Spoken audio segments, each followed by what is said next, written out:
morning and welcome to the Morning Market Call. I'm your host, Janessa Cloward, and this morning I have with me Andrew Ray, a second-year MBA student who is a semi-finalist in the business plan competition.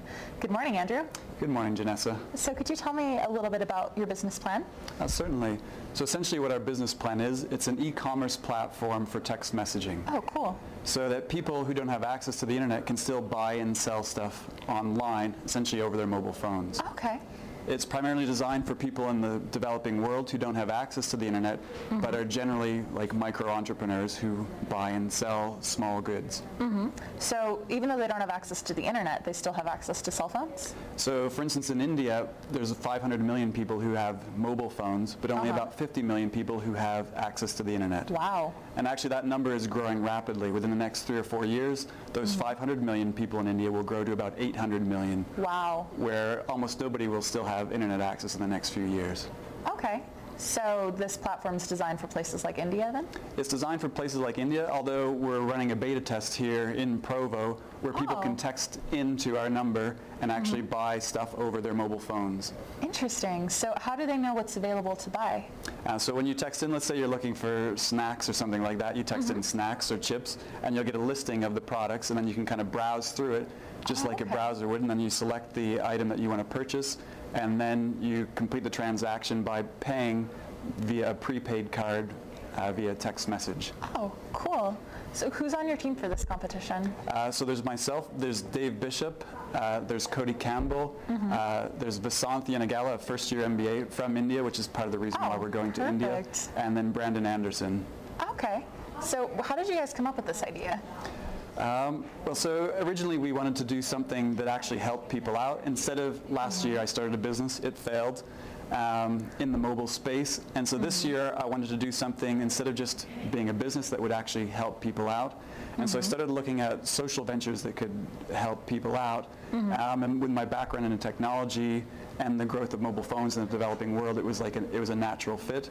It took us a while to settle on the e-commerce platform. We were originally looking at other things, using text messaging, but this came up to be the most natural solution.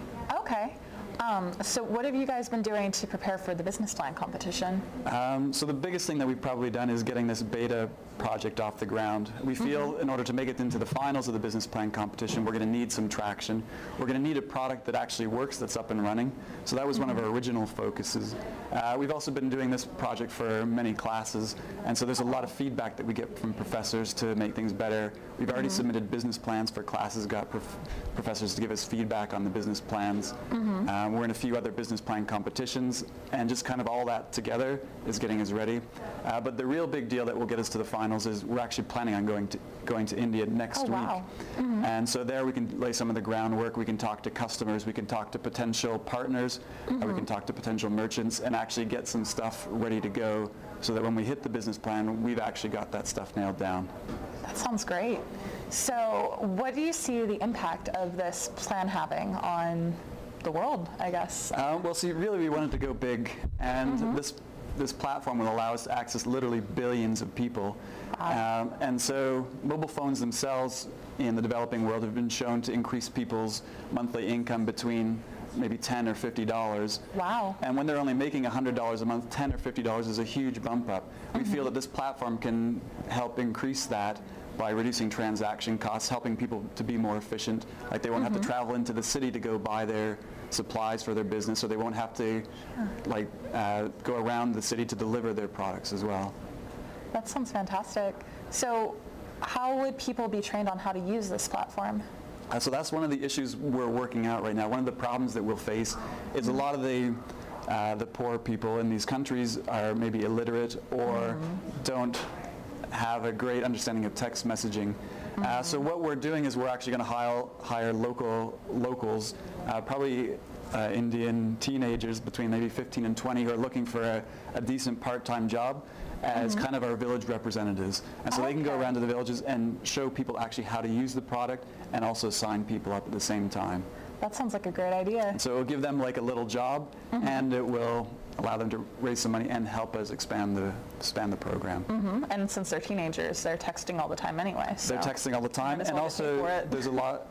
They're They know English. They also, they text all the time. Even in India, text messaging is really, really cheap in India, so it's really popular. That sounds like a great plan. Good luck in the finals, and good luck in India next week. Thank you, Janessa. We'll see you all next time on the Morning Market Call. Morning Market Call is a production of the Marriott School of Management at Brigham Young University and is made possible by generous donations from Larry Kashjan and Gary Williams. This webcast was produced by Greg Lee, Tim Hart, Julie Kellett, and Jonathan Marucci.